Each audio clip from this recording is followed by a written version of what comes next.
We're live from the ABC Election Centre in Sydney this morning, where last night Dominic Perrottet's brief but energetic stint as New South Wales Premier came to an end. We'll get to Labor's latest victory and what it tells us about the shifting mood of the electorate. It's also been a big week in national politics. Thursday marked a critical moment in Anthony Albanese's prime ministership. After landing an agreement with his Indigenous working group, there was plenty of emotion as he announced the final form of words he wants to insert in the Constitution to enshrine an Indigenous voice to Parliament and the executive government. Now, those who wanted a more limited body were ignored, and the coalition now looks likely to oppose this historic reform. But the Prime Minister isn't for turning. He's full steam ahead towards a referendum later this year. I'll be joined on the program this morning by the Attorney-General Mark Dreyfus to discuss the proposed constitutional change. We're going to begin, though, with what's just happened here in New South Wales. At the close of counting last night, the ABC's Anthony Green said Labor had won at least 45 seats, but is on track for a majority of at least 47. The Liberals look like losing 13 seats and the Nationals 1. The Greens are likely to hold their 3 seats. The crossbench grew, but the Teal Independents didn't manage to take a seat. Now, the primary vote shows the swing away from the coalition parties here towards Labor. This was not really an election where voters deserted the major parties, as you can see. After preferences, the statewide swing to Labor is now just over 6%. Dominic Perrottet, well, he immediately fell on his sword last night, announcing he would stand down as leader. But the most notable thing about the speeches last night was the civility and respect from the two leaders towards each other, a hallmark, really, of this contest from the start. I truly believe and have no doubt that he will make a fine 47th Premier of New South Wales. Because I believe that he will lead with the same decency and the same integrity that he has led with so far. And ultimately, I ask everybody across New South Wales, whatever your political persuasion, to get behind him. It's undeniably the case that this election campaign, perhaps uniquely, was a model of respect and civility. And neither party took the low road, neither political party took the low blow. And I think it can be a model for the way democracy is done right across this country. Now, I can't say that every election campaign in the future will be conducted the same way, but from now on, no one will be able to say that it can't be. Well, this morning, New South Wales is waking up to a new government and to these front pages. Premier Minns, says the Sun Herald. Labor sweeps to victory after voters savage the Liberals. And in the Sunday Telegraph, New South Wales delivers Minns dynasty. The paper refers to a poll bloodbath handing Labor victory and a toxic Liberal brand being blamed for the loss. I'm joined now by the ABC state political reporter Ashley Raper, joining us after a big night. Thank you for backing up this morning, Ash. Just tell us what happened last night and why. David, at the start of this campaign and even at the start of last week, it was unclear that it was going to be such a resounding victory for Labor. There appeared on the ground to be a mood for change. It just wasn't clear how strong that mood was. There was a huge block of undecided voters, and it was clear those undecided voters went to Labor. And Labor did have a good last week, a better last week than the coalition in the campaign when people started to engage. Labor also had this line that the best days of the coalition government after 12 years, their best days were behind them. And that really did play into what we've seen over the past 12 months with this coalition government in particular. There had been a very bitter rail dispute that had caused a lot of chaos on the train network. There was what was known as the Jobs for the Boys scandal when the former Deputy Premier John Barilaro was appointed to a US trade posting. There was a lot of factional infighting as well within the Liberals. Another element to this as well, that there were 12 coalition MPs bowing out at this election, which also gave the feeling that they were perhaps jumping ship. But if you look at the result, 5 of those seats that went to Labor were held by Liberal MPs who were retiring. But For Labor's part, there were two issues that really got them across the line. The first was their central theme of the campaign, which is anti-privatisation. The coalition, their hallmark of their economic plan over the past 12 years had been selling off state assets. Chris Minns promised to put a stop to that and pointed to perhaps that Sydney Water was the next thing on the list, and that cut through with voters so much so that the Premier moved to rule that out and say no, that definitely wouldn't happen in the next term of government. And also Labor's approach to wages. There has been a very controversial cap on pay rises for public sector workers. There have been big protests in Macquarie Street here with nurses and teachers protesting against that. And in a cost of living crisis, you had Labor saying, hey, we'll give you a pay rise, you'll get a better deal. That obviously resonated with those workers, but also voters recognise that perhaps flows through to better services in our schools and hospitals. Well, Australia actually now has another Labor Premier. Chris Minns becomes Premier of the biggest state. For those who don't know much about him, haven't heard much about him, what sort of leader, what sort of Premier do you think he'll be? He's known as being a very laid-back guy, and I know that people in his office feel that he didn't behave like a politician expects, and they tried to model him and then they gave up. They thought, we'll just let Chris be Chris, and he's come across as quite reasonable and thoughtful.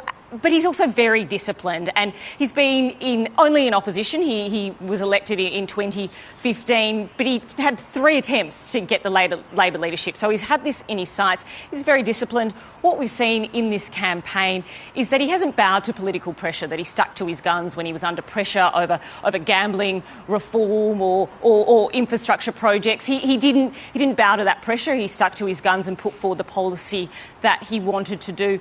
He is facing many challenges just because of the economic times, and he is going to lead a very inexperienced team. With his front bench, only one has been a minister before, but there is one significant change which we will see, that Chris Minns is going to lead a team where the leadership is 50% women's, and Chris Minns has made it clear that they'll be central to his decisions. Well, Ashley Roper, a change of government. You're not going to get any rest for a little while yet, so we thank you for joining us this morning. Appreciate that. All right, well, let's bring in our panel, and we're joined this morning by David Crowe, Jennifer Hewett, Dan Bourchier. In case you're wondering where we are, this is, of course, the set that we had the election coverage on last night, so I appreciate you all being here this morning. Let's start with what's just happened. David, you heard Ashley there describing Chris Minns and the sort of Premier we're likely to see from him. Let's just touch on why the Liberals lost, though, firstly. What do you put it down to? I think the wages message from Chris Minns was a very powerful message, and we heard it also in his victory speech last night. Pay the essential workers more. Of course, there were issues with privatisation, the amount of tolls that people are paying in Sydney, but I think increasing the wages for essential workers, for nurses, for teachers, for other people in the public service in Sydney, cut through, and I find a real parallel with the federal message because... Well, Anthony Albanese really hammered that campaign yes, on the minimum wage. Getting the minimum wage going. And lifting pay for people in the healthcare sector as well.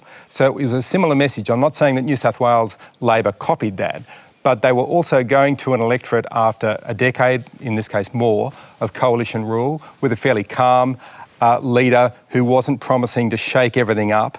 And I think the way in which Anthony Albanese has governed since the federal election probably gave a sense of assurance that you can have a transition away from a decade of coalition rule to a calm Labor leader and things will be a smooth transition. And that's certainly what Chris Minns was promising. Jennifer, getting wages moving for those frontline nurses, teachers and so on won't necessarily be easy for Labor. They haven't been clear about how much those wages might go up. No, that's right. I think it's actually going to be very difficult, and as we know, there's all sorts of economic problems and pressures on budgets for governments everywhere. But I do think it cut through for people, and of course you've had wave after wave of strikes, of public sector strikes, and before that used to kind of be against the Labor Party. That didn't help them often. But I think this time around, because people were so dependent and so admiring of nurses and teachers and things during COVID, I think that kind of flowed over as well. And then plus, I mean, I do think is a massive thing that you had 12 years of coalition rule. Dominic Perrottet behaved and performed much better than people expected, but he certainly wasn't helped by the various scandals in the Liberal Party, the kind of lack of organisation, the factional fights. None of that helped him kind of present this new image, despite a whole range of policies that were actually very progressive. The other point worth touching on here, Dan, is this civility, right, that we saw both leaders, we just saw in their speeches last night. I can't recall election night speeches that were so lovely towards each other. What did you make of that? And, you know, Chris Minns now saying this could be how democracy can work in the future. I think it matters hugely, and I think that it is an indication of the very best that we can be. So this seemed to be, from where I was sitting, an election campaign that was driven very much about policy, not so much about personality. We know that Chris Minns, the incoming Premier, and the outgoing Premier Perrottet were mates and would texted each other, I think, during the day or the night before even. Mr Perrottet said, you know, good luck tomorrow.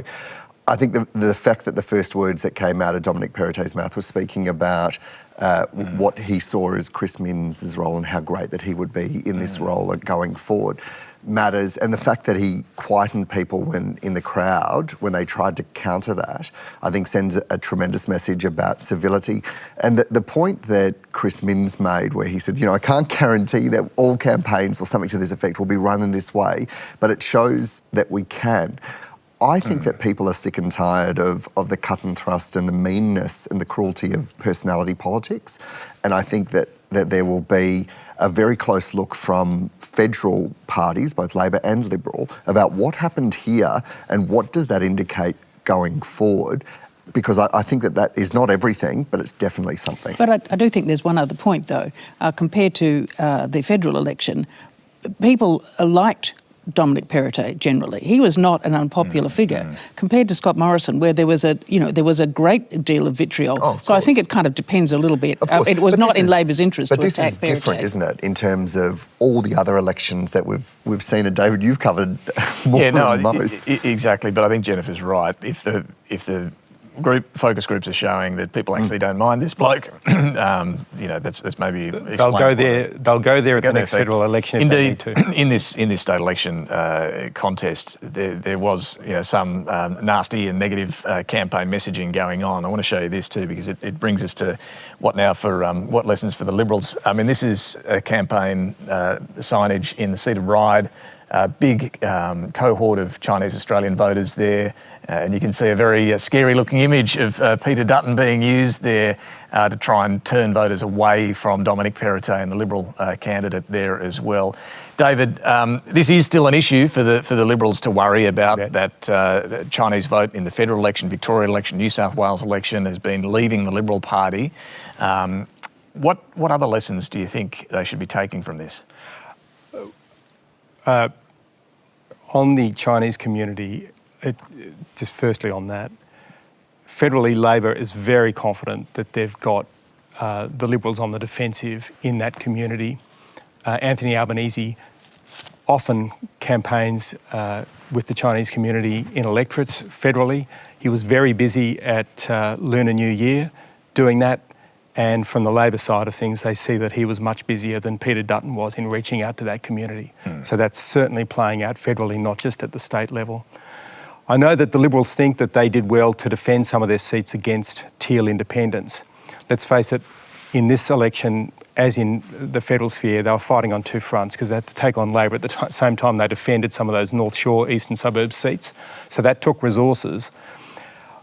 There are still some of those seats that are still yet to be finally called. So we may see a teal get up at the state level. It looks at the moment like the Liberals have done okay to defend themselves.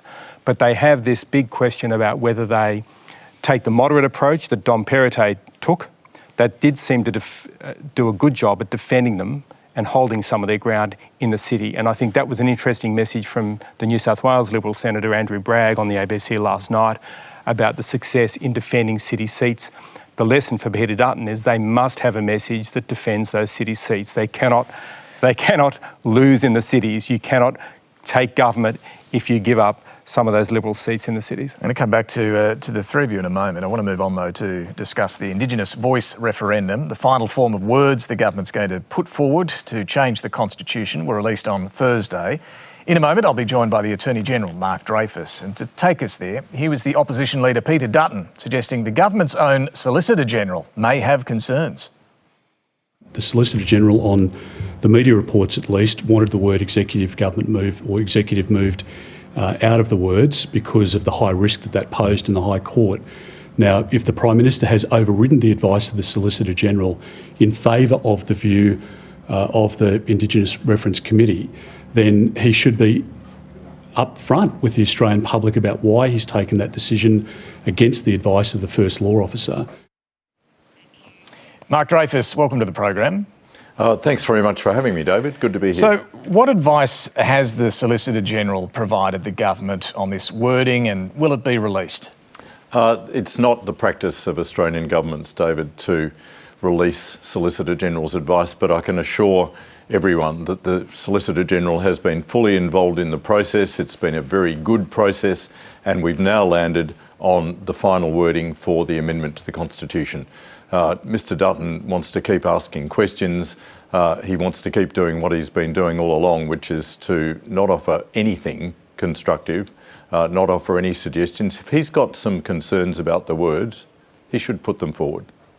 You said the Solicitor-General's been involved in the process. Does the Solicitor-General support the final wording? I'm not going to reveal the Solicitor-General's advice. I'm going to say very clearly that it's not the practice of Australian governments. But Mr Dutton knows this. I think everyone knows this. It's not the practice of Australian governments to release Solicitor-General's advice, but he has been fully involved in the process, and he's not the arbiter. The Australian people, David, the Australian people are going to be the arbiter of this change to the Constitution. I can assure Australians that this amendment to our Constitution is constitutionally sound, and I have the backing in this of a huge consensus, I would say, of constitutional experts, including former High Court judges, a former Chief Justice of the High Court, and constitutional law academics across the country. The government has previously released Solicitor-General's advice on other occasions. Most recently, in the Morrison Ministries saga, you released the Solicitor-General's advice. There are other examples. There is precedent to do this. The Morrison multiple ministries were secret, David. This constitutional amendment process is public. It starts with the Constitution Alteration Bill that we're going to introduce to the Parliament next week. That'll be followed at the end of what has been 10 years of discussion. That'll be followed by another parliamentary committee process and then debate in the House of Representatives and the Senate. But the discussions in the working group and the Solicitor-General's advice, that wasn't public. Why can't this, if Australians want to know what advice you're relying on, why can't we see this? We're very confident in the form of words that we've released at a really momentous press conference last Thursday, that we've landed on the right form of words, and there can be further debate. I've just outlined what that process is going to be, but we're confident that where we've got to is constitutionally sound. It's the right thing for Australia. I'm looking forward to the referendum succeeding when we get to it at the end of the year. Just one more on this. Linda Burney, your colleague, the Minister for Indigenous Australians, she said on Radio National on Friday that the Solicitor-General's advice supports the wording that you've landed on. Is she right? The Solicitor-General's advice is private to the government. She said it supports the wording. Yes, it does support the wording, but okay. I'm not wanting... The reason, this is pretty straightforward, the reason for not wanting to talk about the Solicitor-General's advice is that I don't want it suggested that we've waived privilege or that it has to be produced. It's not the practice of Australian governments to produce advice, and I can't think of a more public process than the one that we have been undergoing for a decade and are still in now, but we are now at the end of it. The important point is he supports the wording. Yes. Okay. And you won't release this down the track? It's not the practice of Australian governments to release advice, David. Except for if you're occasions that I cited. Will you release it down the track? It's not the practice of Australian governments to release advice. Let me clear up what happened earlier in the month when you and the Solicitor-General attended a meeting of the working group. Well, in fact, you've attended several of them, but this particular one, there were various reports about what was discussed and words that you might have suggested, and even a suggestion, as we heard from Peter Dutton, that you wanted the words executive government taken out. Can you clear up for us this morning exactly what happened? Well, that last one's just wrong. It's been the position of the Australian government at all times that the voice, the Aboriginal and Torres Strait Islander voice, should be able to make representations, should have power to make representations to the Parliament and to the executive government of the Commonwealth. That's been my position too. So you never suggested taking out executive government? I have never suggested taking out executive government. There's been a lot of misreporting on this, and I don't think that assists us. I'd invite all Australians to be looking at the final wording that we have got to. And this kind of poring over the entrails of who might have said what when, that won't help us at all. We've got to the final wording. That's what we Australians are being asked to vote on later this year. Well, you did apparently, though, suggest an additional form of words to go into the proposed constitutional change that were not adopted by the working group. Is that correct? Well, I'm not going to go into drafts, suggestions.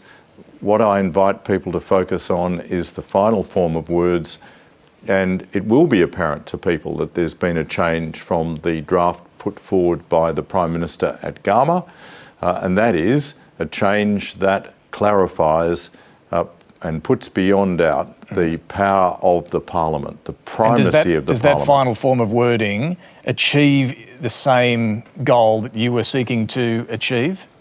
Again, I don't think poring over who said what when matters. I think what matters is where we have landed, and where we've landed is a provision which clarifies the power of the Parliament, the primacy of the Australian Parliament to determine the scope, the functions and the powers of the voice when it's going about its task. Let's look at what that's going to mean in practice. So the executive government, if the voice can advise both Parliament and executive government, that means both Cabinet and the bureaucracy.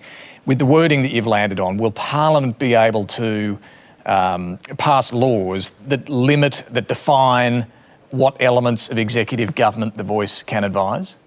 That's what those words in the third paragraph mean.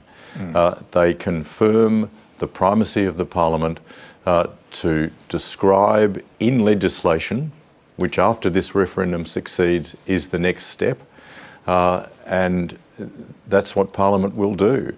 Parliament will be able to set out in detail the way in which the voice is going to operate in its relations with the Parliament and with the executive.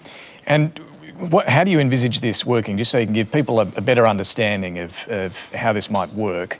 Would government departments need to seek advice from the voice? No, that's a misunderstanding of what this constitutional provision does. What this constitutional provision does is to set up permanently an Aboriginal and Torres Strait Islander voice to Parliament and the executive, and the power that's given to the voice is to make representations. Of course, that we're going to need to make sure that there's, at a mechanical level, the ability for the voice to make representations, but it's not that, as has been suggested and as your question suggested, there'll be some requirement for government departments to be going off and seeking that advice. It's going to be for the voice to say, we're making representations to the Parliament, we're making representations to the government about this proposed law, about this policy, about this proposed policy. There's a whole range of things because, as we all know, we've had decades of policies that haven't been working. What the purpose of the voice is, beyond just recognition... in there if I can. Yes? You just said departments won't be seeking advice from the voice. The design principles that were released on Thursday specifically say the Parliament and executive government should seek representations in writing from the voice early in the development of proposed laws and policies? Of course, but I was trying to make the point that that won't be a requirement. I'm thinking that Australians are practical people, David, and once we've got a voice of Aboriginal and Torres Strait Islander people put in our constitution on a permanent basis, making representations to the Parliament, we'll work out at a practical level how that's going to operate. And so what's that look like? Is it departments seeking advice or not? Maybe I'm being too much the lawyer and responding to what I think are some needlessly alarmist suggestions that have been put forward. There's not. I'm just quoting the design principles. Yes. Here. I accept that. I don't know if that's alarmist. It's just saying that the executive government should seek representations from and the that's voices. an indication of how this is going to work practically. That of course, once the voice is there. So how does that work? What does that look like? It looks like government departments or ministers or members of Parliament making sure that they know what the voice has to say. When we're about to announce some major change of policy affecting Aboriginal and Torres Strait Islander people or pass a law that affects Aboriginal and Torres Strait Islander people, of course we'll be making sure that the voice, the representations that the voice has to make on that subject are able to be listened to by the Parliament, by ministers, by senior public servants. And I guess more of a legal question, if the voice feels that it hasn't been given an opportunity to provide advice either to a department or to Cabinet, will it be able to go to the High Court, point to the words in the Constitution that say they may make representations to executive government and make a case that they've not been heard? That's a possibility, but again, I point to the third paragraph of these words, David, which puts beyond doubt the power of the Parliament to regulate how that is to happen. And the reason why those words are there are to make sure that we're going to have certainty. We're going to know how this is going to operate. Do you think, Attorney-General, the voice will profoundly change the way that decisions are made by government and by the Parliament? I'm hoping that it does. I'm hoping, because we've seen from experience that when members of Parliament, government departments do listen to Aboriginal communities, we get better outcomes. A key example I've been pointing to is Aboriginal-controlled community health organisations. We know that where you've got those organisations with a voice, with a say right from the start in health operations in the communities where they exist, we get better outcomes. And you can point to examples right across the board where Aboriginal and Torres Strait Islander people are listened to, we get better policies, we get better laws. When they're not listened to, we end up wasting a great deal of money and we end up with failed policies. And there's all too many failed policies, David, that we can point to over recent decades. Let me ask you just one final question on another matter before I let you go, Attorney-General. Lawyers for the former pilot Daniel Duggan have claimed that he was lured back to Australia from China so that he could be extradited to the United States to face charges there for allegedly helping train Chinese pilots. The lawyers are saying that the Inspector General of Intelligence and Security has launched an investigation into this in Australia. Are you able to confirm that? I'm not going to comment at all, other than to say that I have commenced extradition proceedings, as is my role as Attorney-General, at the request of the United States. Those proceedings will now take place in a court, and consequently, I'm not going to comment further. All right, Attorney-General Mark Dreyfus, thanks for joining us this morning. Thanks very much, David. Let's get back to our panel. I'm joined once again by David Crowe, Jennifer Hewett and Dan Bourchier. Look, there's the legal aspect of the voice and the appeal that the Prime Minister is making now for Australians to back this for their hearts and their minds. But we do need to talk about the words that have been now released. This is the government's preferred constitutional change. It will now go through a parliamentary committee before a vote by the end of June in Parliament, then a referendum towards the end of the year. The words haven't changed a great deal since the original form of words the Prime Minister announced at the Garma Festival in July. But I want to show you just the bit that has changed, that matters here. We'll bring it up. It says the Parliament shall, subject to the Constitution, have power to make laws with respect to matters relating to the Aboriginal and Torres Strait Islander voice, including its composition, functions, powers and procedures. So the bit that's really changed there, Dan, with respect to matters relating to the voice. So Parliament, as the Attorney-General was saying, just explain this to us, we'll be able to make laws that dictate who the voice talks to and how it interacts with the government. Yeah, and it strikes me that the point the Attorney-General was making there about the mechanics of how that actually works would be driven by this sequence of words. And those are the words that it seems to me are like guardrails to indicate some of the parameters that would be embedded within the Constitution that, along with the principles that we've seen, will then go to how the design is formulated. And the only other small change was in the second point, and that was the inclusion of the words "of the Commonwealth." And my understanding was that that was to ensure that, and the full sentence is to make representations to the Parliament and the Executive Government of the Commonwealth on matters relating to Aboriginal and Torres Strait Islander peoples, to ensure that there wasn't an interpretation that this gave rise to a federal voice being able to speak to state and territory jurisdictions. Right, okay. So to make it crystal clear, because of course our Constitution is very much about a separation of powers of who is in control of what parts. So that's what my understanding of those words were. So the Solicitor-General, we don't have the advice, but Mark Dreyfus confirms that the Solicitor-General supports where they've landed on this. Other constitutional experts are supportive as well, and indeed the former High Court Judge Robert French has made it clear that he's very comfortable with where they've landed.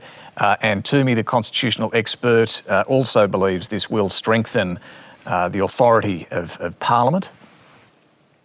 It means that Parliament can then make a law that says whether or not the representations of the voice must be or do not need to be taken into account by public servants when making particular decisions. So the government's built into that legislation the ability for Parliament to control that issue, so that means that the concerns about litigation can be allayed. But one of the members of the constitutional expert group that was giving some advice on this, Emeritus Professor Greg Craven, is unimpressed with where they've landed. He doesn't think this extra wording is about giving Parliament this greater authority is going to make much difference at all. I think the idea that putting the words relating into creates some sort of extraordinary salvation of the voice from this perspective is essentially humorous. It's comic opera. It's hard to imagine that such a vague expression would have such a dramatic effect. But he's still a supporter of the voice. He still says reluctantly he will be voting yes. Would it help, David, for that Solicitor-General's advice to be released? I don't know whether it would help the yes campaign. I think it would further complicate the legal debate. But I think this is an argument unlike so many in politics. It's about a referendum. I think it's better if that advice is released so everybody can debate the implications. I think Anne Toomey's opinion there carries a lot of weight. I mean, I think, getting back to your interview with Mark Dreyfus, some of those questions about how the voice might work with the executive government, he says, you know, the quote was, we'll work out at a practical level how that will operate. And that's because the Parliament will decide in law how these things will work, to what extent government departments have to deal with the voice. There is that ability for the voice to be proactive, but I think it's key that Mark Dreyfus says there's not a requirement on government departments to go to the voice. It's up to the voice to make its representations. We're seeing a big gulf actually between in terms of the Conservative pushback against what came out on Thursday, a gulf between those, I think, who largely saw it as a symbolic thing, recognition with the symbolism of the voice advising Parliament. But Anthony Albanese's message is that it can't only be symbolic, it must be practical. And I think in our polling, we've found that people wanted to have some practical impact. It has to be able to consult. Therefore, it has to be able to advise executive government. That's the whole point of the voice having a practical impact. And I think even though the Conservatives are recoiling from this and saying, look, this will doom the referendum, in our polling we've found there's still majority support. I don't think that support can be taken for granted. I think a campaign is needed to build on that support, but I think the support is there not just for a symbolic change, but for a practical change. Yeah, and look, a lot of people aren't going to get bogged down in this legal debate about the prospect of challenges and what can be contested and so on, but it does matter. Yeah. We're talking about changing the Constitution here, and the Conservative view amongst Liberals is that whatever you put in that Clause 3 that we're talking about, in Clause 2, if it says the voice can or may make representations to the executive government, that's enough for them to contest anything. A lot of the detail, though, Jennifer, inevitably would only be worked out after a successful referendum about this. Yes, I think a lot of the detail will be worked out after the referendum, and that, of course, is what some constitutional lawyers are concerned about. Others say it'll all be fine. Basically, Albanese and others are saying, take us on trust, or as the Attorney-General kept saying, we're a practical people, this will work. And I think most people would hope it would. And they certainly do support the principle, mostly, of recognition.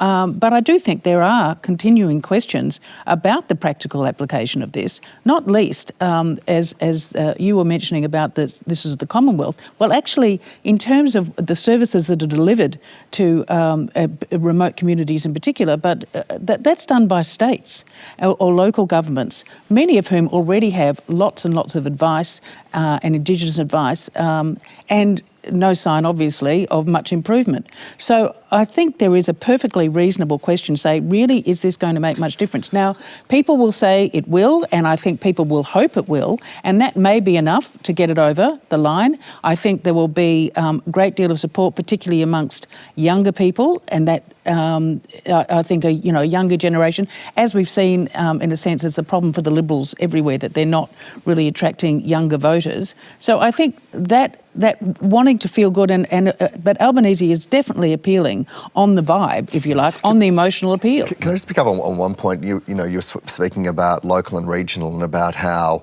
that we're not necessarily seeing outcomes. Yes. When we are seeing those outcomes is when government structures seem to be listening to those perspectives. So I think there's two things in that. One is that there's a real question here about when that listening happens.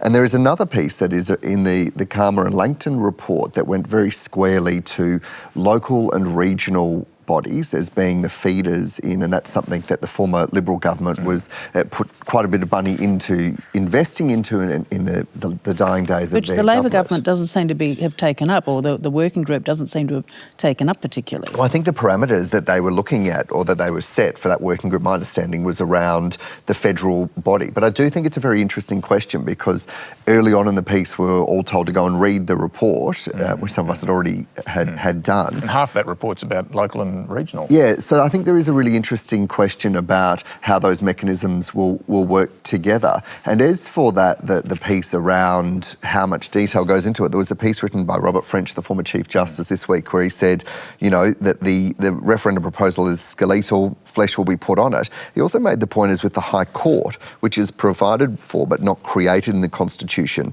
that it was up to Parliament to enact a law to do the establishing. So this...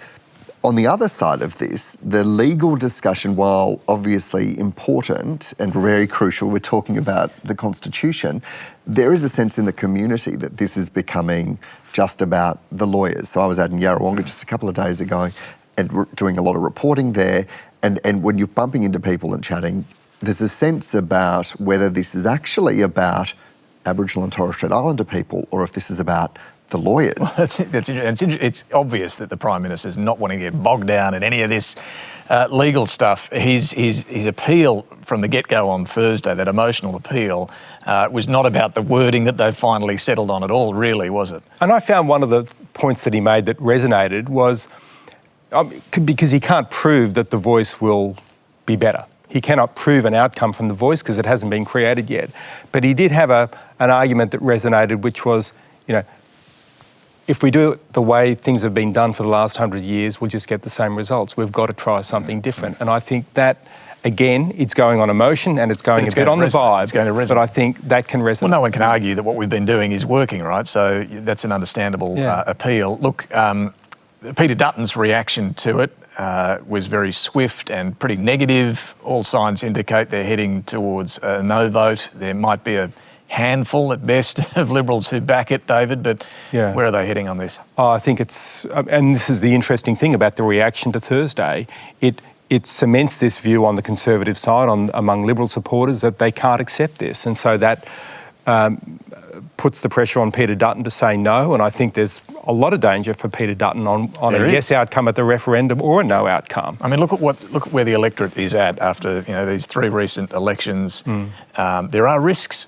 big political risks for Peter Dutton in going down the no path and being a wrecker, or if the referendum succeeds and he's a no, then he's at odds with the sentiment in the Australian community. So I think there are clear dangers for them.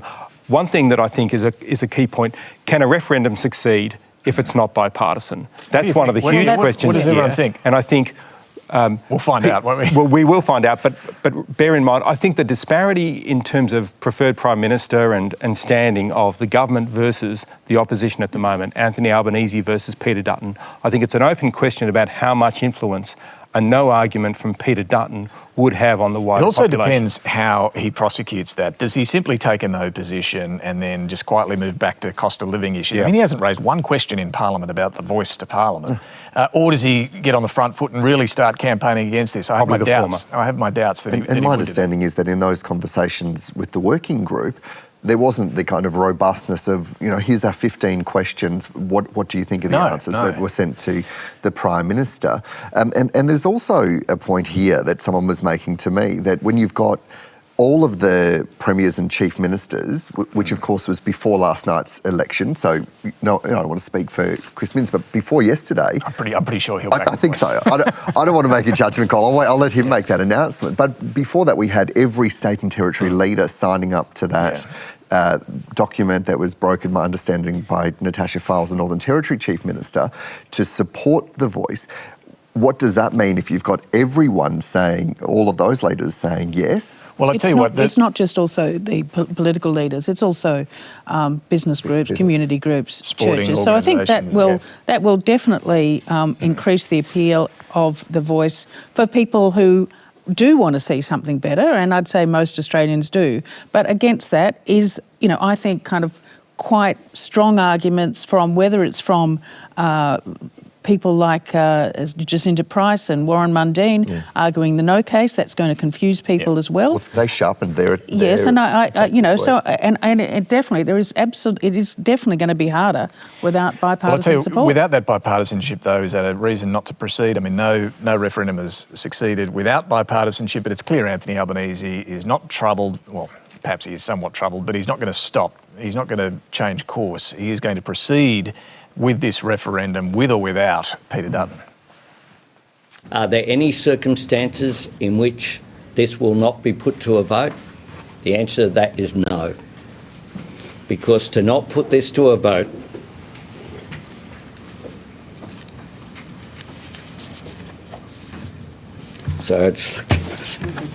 to not put this to a vote is to concede defeat. You only win when you run on the field and engage. And let me tell you, my government is engaged. We're all in.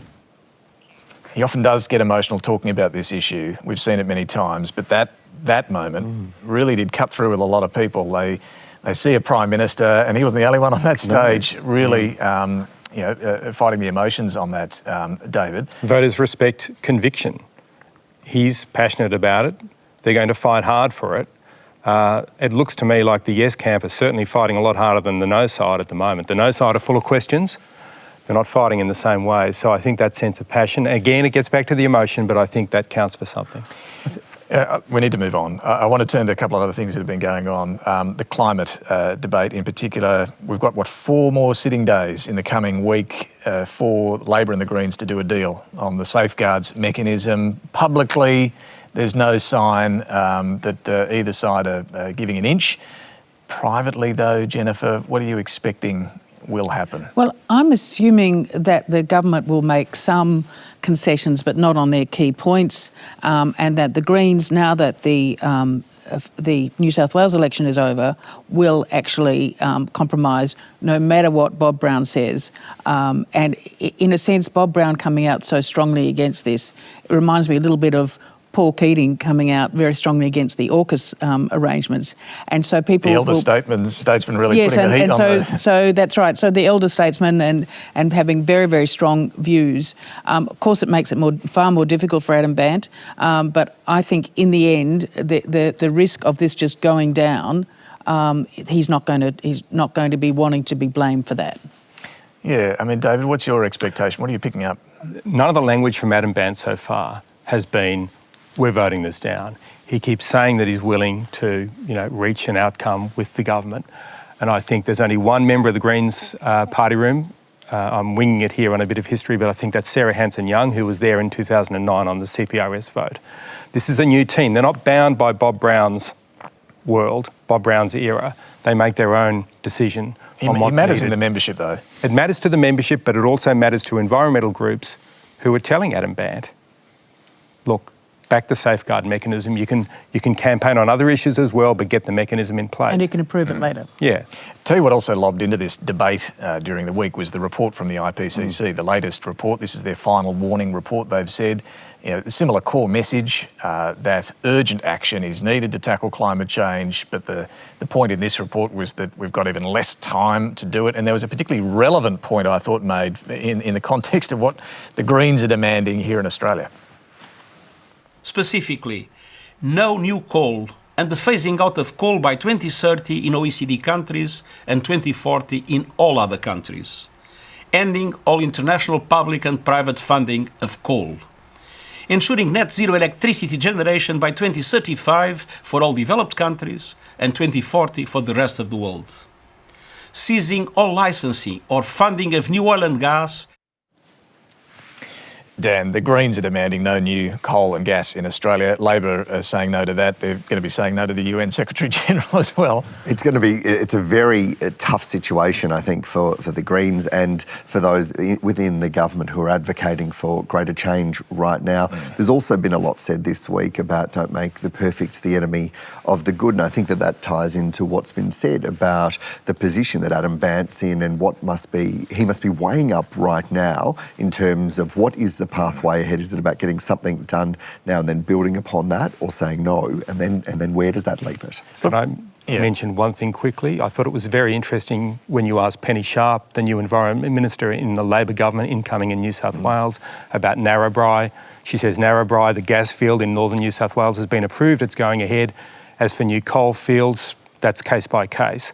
So you've got an incoming Labor government that's just been through this public debate about the very things that the UN Secretary-General was talking about, and that's their position. Yeah, they're still, and even extending the life of the big Eraring coal-fired power station in New South Wales. They know there's going to be problems with renewables. Look, finally, I want to touch on the disturbing scenes over the past week, protests about transgender rights. A week ago, we saw this in Melbourne, where a bunch of men performed the Nazi salute during an anti-trans rally that turned violent. Then there was this incident in Sydney, a group protesting outside a church where One Nation's Mark Latham was giving what they said was an anti-trans speech. They were rushed by a mob, things turned violent, arrests were made there. And then finally on Thursday, this Independent Senator Lydia Thorpe, she appeared to be thrown to the ground as she tried to disrupt an anti-trans rally outside Parliament.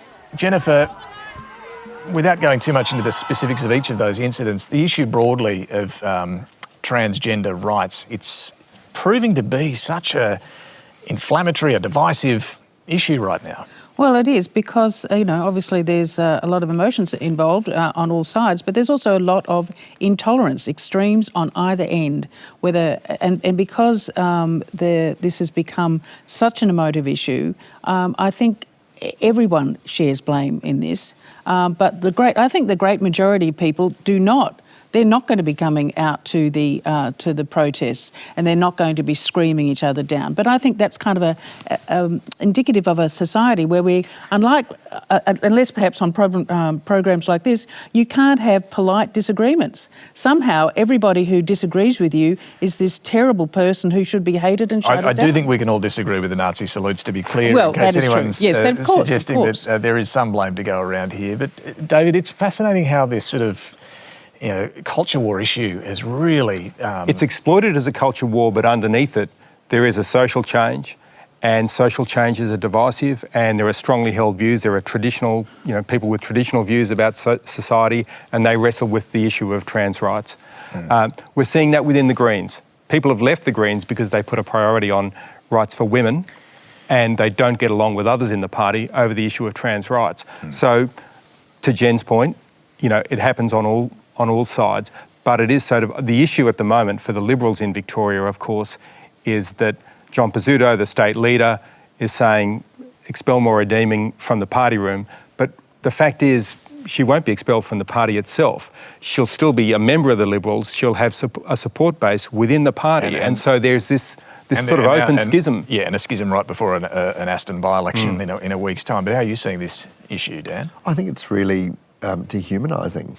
I think what we're seeing and the way that people's rights and people are being talked about as though they're not there, that they don't matter, is really, really troubling. And I think that it says a lot about our society where we're at right now, that this is where we've got to. And I think that the arrival or the inclusion of people that are pro-Nazi, I think is disgusting. I think it's really quite heartbreaking that this is what we're seeing in our country right now.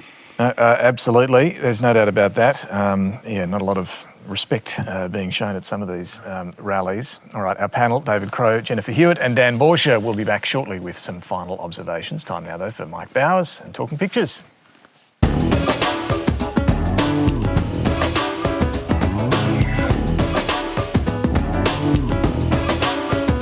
I'm Mike Bowers and I'm photographer at large for The Guardian Australia. I'm talking pictures this morning with cartoonist for The Guardian, my colleague, and ACM's echidna, the one and only Fiona Katauskas. A very warm welcome. Thank you, Mike. It is delightful to be here. Fiona, they've long told us that the heat is on, but the IPCC released a final warning. Do you think the world is finally saying Armageddon it? I don't think they IPCC what's coming. This is a beautiful John Cadelka from the Hobart Mercury, the IPCC report flying towards the Earth and the International Space Station saying perhaps this one won't just fly past. Well, we can't say we didn't see it coming because we totally did over and over again. I did love this cartoon you did. FFS, don't keep calm and carry on. Do you think they're just going to say stop and panic? And this is, ever get the feeling the IPC is trying to tell us something? And it has happened before. They have tried to tell us something before, but in true Earth style, when we get the feeling they're trying to tell us something, we all lie down until the feeling goes away and then bury our head in the sand. And your dog, Patty?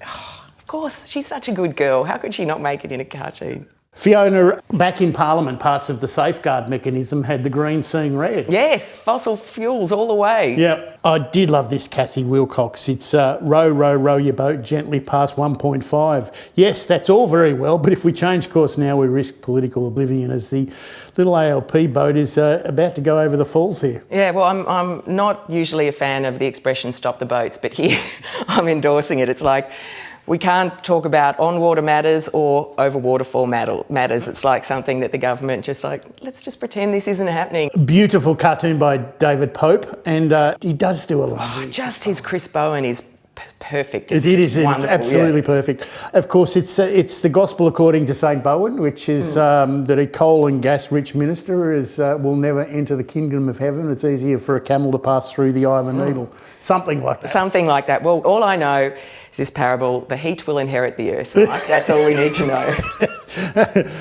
Which bit of the basic science are you having trouble with, Australia, as he's leading the camel through the eye of the very big needle? Yes, just a beautiful drawing. Meanwhile, Fiona, on the world stage, China and Russia put on a bit of a show, and you almost need James Taylor playing in the background of this one, don't you? You've got a friend. Yes, well, bit of an asterisk at the end there. We're not quite sure the extent of this friendship. Best of frenemies. Bad Yu Chow has just does such beautiful work. Yep, the peace stuff's looking a bit skeletal. Yeah, with the barbed wire here. Just what an image. Birds of a feather, hey? That is, it's quite something. Absolutely. Fiona, they've finally given The Voice some words, and quite an emotional day in Parliament. These pictures from Lucas Koch and Alex Ellinghausen, and it was one of the biggest press conferences I've ever seen in the Blue Room. There was, the Prime Minister and some members of the government and the Voice working group there as well. And it was it was a momentous day. So it does seem the no side's still saying we don't understand it. I think they're going to keep saying that, because also by the nature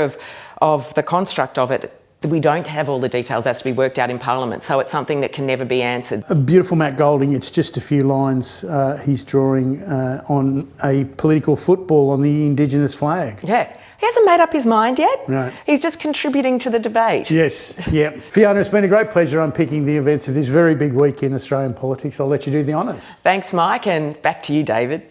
Thank you, Fiona. Thank you, Mike. Time for some final observations. Just a quick one from me. Another election next weekend. The Aston by-election in Melbourne. By rights, a seat that really should be Liberal. Peter Dutton needs to win it. Publicly, Labor playing down their chances. But privately, they're thinking they might just be a chance. We will see. Dan. The Prime Minister and Professor Marcia Langton got quite emotional when they mentioned Gallery Yunupingu this week in that news conference. For anyone who's not familiar, he's a land rights giant who you can see here in this incredible footage that your own Sam Clark from The Insiders filmed at the Garma Festival last year, who has been a prominent voice in the Australian political landscape since the 1960s. He was a 1978 Australian of the Year, where he said at that time that he hoped the award would help him shake off the image of a ratbag and a radical and give him greater strength as an individual and as a leader. He's been a part of the referendum working group. He's been the one who put constitutional recognition really on the agenda some 20 years ago. He's on Yolngu country as a Gumatj clan leader in Arnhem Land. His health is declining and he's not doing all that well. And I understand that, that he's surrounded by family and friends now. And I just wanted to shout out, this is someone that Prime Ministers have made a trip to Arnhem Land to meet for decades and has loomed large and left incredible footprints in both the Indigenous and the non-Indigenous world in politics and policy. And I just thought it was a moment worth marking. No, I'm glad you did. Well said, Dan. He's always been a very generous host at every Garma festival, and our thoughts are with him and his family as well. Jennifer. Well, obviously, we've talked about a lot of other issues today, but in this era of rapidly rising interest rates, the economy is still a pretty big fundamental and a very big unknown. And we seem to have just always be one step away from another crisis. The banking crisis is not over. The big German bank, Deutsche Bank, fell 8% again on Friday. You know, maybe it'll sort out, maybe not, but I think everybody should strap themselves in for a lot of uncertainty on the economic and interest rate front. Yikes. David. First, thank you, Dan. That was really well said. Thank you. Two final observations from me. My father's 90th birthday was yesterday, so happy birthday, Dad. He's a great fan of this show. The second is we have a story today about contracts linked to a consultant, a friend of Stuart Robert. That story is not going away. 19 contracts worth $374 million. They're going to need further investigation. It's a really eye-opening issue about the way consultants work in Canberra and the way deals are done. There's more to be said. All right, we'll keep following that. Thank you all very much for joining us this morning. Thanks to everyone for setting this up after the election coverage last night as well. Really appreciate it. Now, full marks to the Prime Minister for trying to avoid this moment yesterday, but despite his best efforts, we're going to leave you with the latest instalment of Politicians Eating Sausages. Thanks for watching. Now they're going to try and get the sausage shot. You're going to cover up. It's not going to happen. It's not going to happen. Do I need to stand in front of you? Yeah, you need to stand in front of me. Done in a totally normal way. That sausage was consumed. You're making us all feel very excited about being here.